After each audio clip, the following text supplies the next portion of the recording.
morning everyone, hope you're all having a wicked day.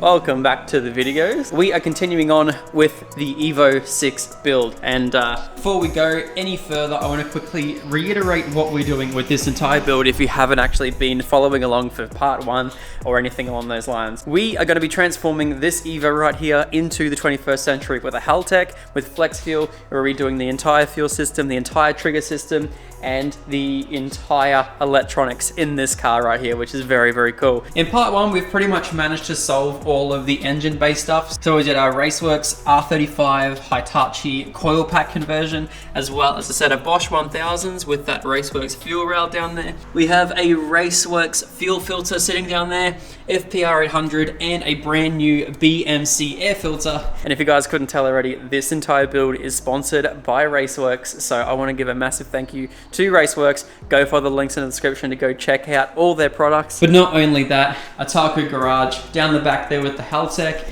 and PT Motorsports as well for the can gauge that we are probably most likely gonna not look at today, but it's part of the build anyway, so I'm gonna leave it in there. So following on from yesterday's video, today what I wanna do is I really wanna try and tackle the fuel tank. The fuel tank is something that I've been putting off for a while now. I have to drop it to get to all of the lines and everything because I don't have a regular fuel hat. They have hard lines that basically go all the way down and beneath the tank.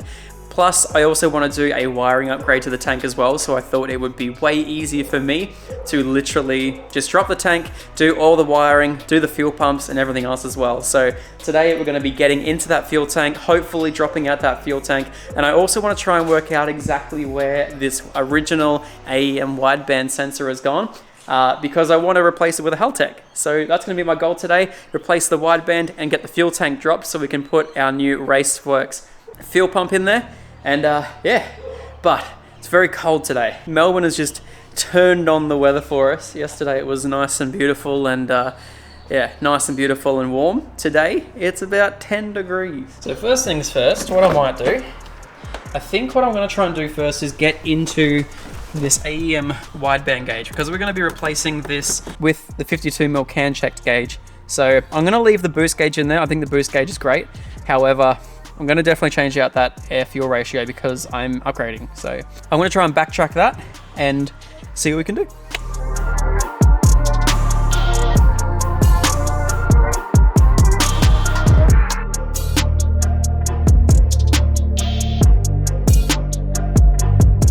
All right, well that was a bit sketch, but worked out in our favor. So this is where all of the lines for all of the sensors were going. As you guys can see, all that sitting there, that's the indicator. But all of this is all the wiring for all of the lambda. Looks like the lambda plug there, or something along those lines. Yeah, it's cool. Oh yeah, that's the boost reference that I found. Everything's been really well done in this car. And honestly, knowing the history of this car, coming from the Vince Rigoli shop and hearing about some of the work that he did, just second to none. And I've found that throughout the entire car, that this car is just amazing to a T. So yeah, pretty stoked at honestly the whole construction of the whole car. So we're going to try and go with that because I basically want to run all my wiring through here anyway. So yeah, pretty much I'm going to get rid of everything that I don't need. This is also where I'm going to be running all of my can gauge wiring too as well. So everything's going to be running down through here, through there. It's going to be beautiful. I'm excited.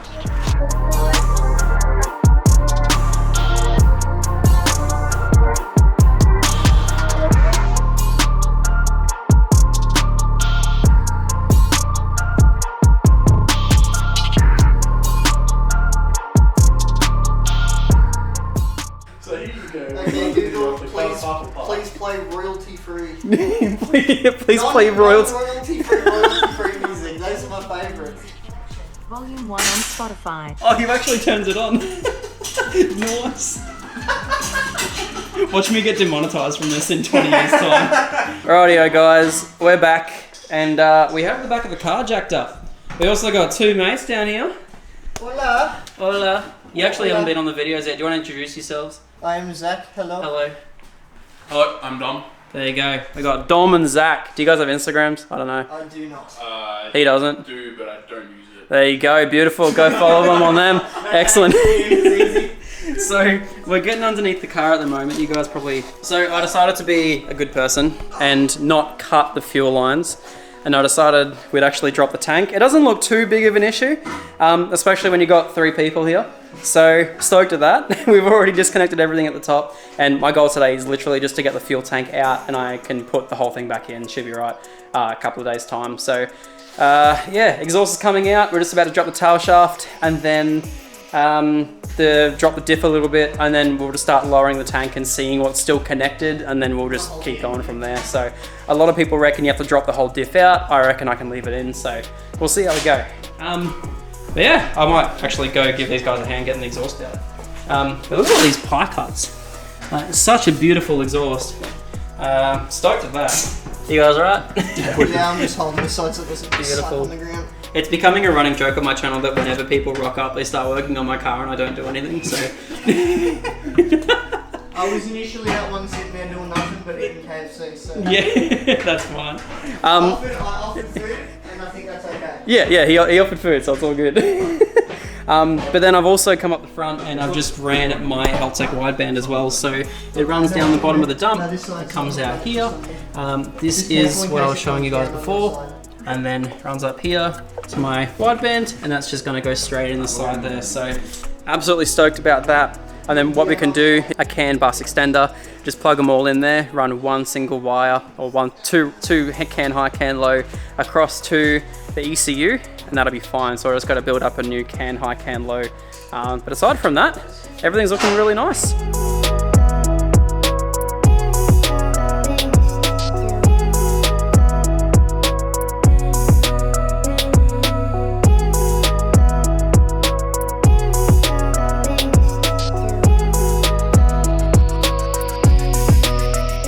How's your fingers?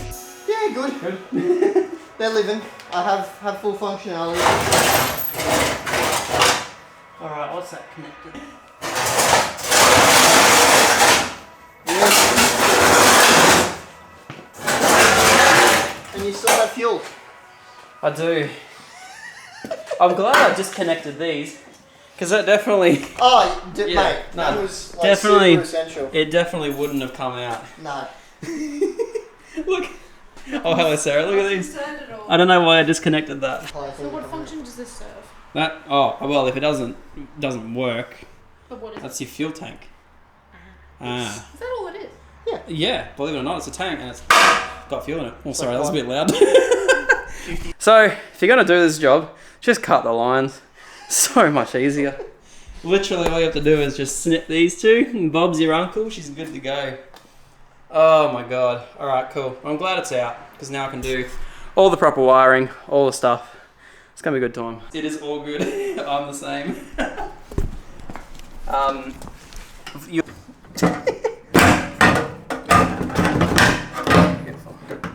There we go. And now... Bloody hell, why is it still fighting me? I'm just gonna get rid of everything. Oh my god. There's literally a nut on that side we could have undone. Right there. I'm not even joking. That's funny. That's hilarious. I hate that so much. We were fighting that one. That was like keeping it up there for so long. Alright, so next time... next time I'll do that. That's great. We love a good challenge. We do love a good challenge. I would have left it on there anyway. Yeah. I mean, I don't blame you. Okay, now you just gotta squeeze it like... Yeah. Oh, yeah. There we go. Cool. Nice. That's That's what the sender. Whole thing. 4 hours worth of work does. 3 hours. So 4 so hours? ridiculous, isn't it? Was it That's- quite a 30-minute job? Oh, they said it was 30 minutes. I'm sure if you knew what you were doing, but that's pretty cool. It looks like it's a already upgraded pump, which is pretty cool. So, Careful. oh, fuel everywhere. Fuel Right. leakage. Yeah. I don't know exactly what it is, but we'll rip it out because we're going to be replacing it with one of these bad boys. I'm pretty sure we have either a 38 or a something mil. Big boy one. big boy fuel pump thingy. So this will be going to a Raceworks E85 safe, which I don't know whether that one there is. But yeah, E85 safe fuel pump, which is pretty sick. And they're a 340, I think. Something like that. I don't know exactly what it is. Bigger than a 255, so that's pretty cool. Oh yeah. So yeah, I guess I'll get to ripping that pump off there. And it looks pretty easy actually. Beautiful. I say it's easy. Watch it 5 minutes. This has been the only annoying thing about this entire build is just this. Something that should be simple that is not so simple. And the best thing is, look inside that tank if you can. How clean is that? She is sparkly. She's beautiful. Get some proper light in there. Yeah, stoked about that. Some mint. Nah, cheers for that, Zach. Yeah, no worries. Appreciate it. No worries, Zach. No worries, mate. No worries, Zach. Oh, man.